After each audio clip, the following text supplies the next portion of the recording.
பக்கத்து நாட்டு தலைவரை மாமான்னு சொல்லி தன்னுடைய பதவி இழந்து நிற்கிறாங்க தாய்லாந்து பிரதமர் சினவத்ரா. சுற்றுலாக்கு பெயர் போன தாய்லாந்து நாட்டோட பிரதமரா இளம் வயதிலேயே பதவியேற்ற பேட்டோங் டான் சினவத்ரா தன்னுடைய பதவியை இழந்துட்டாங்க. இங்க எப்படி இந்தியா பாகிஸ்தானுக்கும் எல்லை பிரச்சனை இருக்கோ அதே மாதிரி தாய்லாந்து கம்போடியாவுக்கும் எல்லை பிரச்சனை இருக்கு. கடந்த மே 15ஆம் தேதி 2 நாடுகளுக்கு இடையே நடந்த ஒரு சண்டையில கம்போடியா வீரர் ஒருவர் உயிரிழந்தாரு. இந்த பிரச்சனை பூதாகரமாகறதுக்கு முன்னாடியே பேசி சமாளிச்சலாம்னு நினைச்ச சினவத்ரா ஜூன் 15ஆம் தேதி கம்போடியா தலைவர் ஹன்சனுக்கு கால் பண்ணி பேசியிருக்காங்க. கம்போடியா கிட்ட சினவத்ரா காட்டுற சாஃப்ட் அப்ரோச் தாய்லாந்து ராணுவ தளபதிக்கு பிடிக்கலன்னு சொல்லப்படுது. இந்த சூழல்ல தான் அந்த உரையாடல்ல ஹன்சன்னா அங்கிள்னு சொல்லியும் தன்னோட சொந்த நாட்டு ராணுவ தளபதியை விமர்சிச்சியும் பேசியிருந்தாங்க தாய்லாந்து பிரதமர் சினவத்ரா.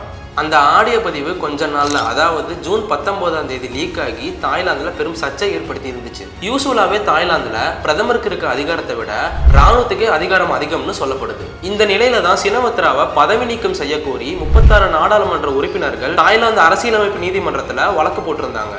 அதை விசாரிச்ச நீதிமன்றம் சினவத்ராவை சஸ்பெண்ட் செஞ்சு உத்தரவிட்டிருக்கு. இந்த வழக்கு நீதிமன்றத்துல தொடர்ந்து நடந்துட்டும் வருது. தாய்லாந்து வரலாற்றிலேயே மிகவும் இளம் வயதில், அதாவது 38 வயதிலேயே பிரதமரா பதவி இருந்த சினவத்ரா கடந்த ஏப்ரல் மாசம் பிம்ஸ்டெக் உச்சி மாநாட்டை சிறப்பாக நடத்தியிருந்தாங்க. அதுல நம்ம இந்திய பிரதமர் நரேந்திர மோடி கலந்துகிட்டாருங்கிறது குறிப்பிடத்தக்கது. இந்த விவகாரம் பத்தின உங்க கருத்தை கமெண்ட்ல சொல்லுங்க. கூடவே நம்ம சேனலையும் ஃபாலோ பண்ணுங்க.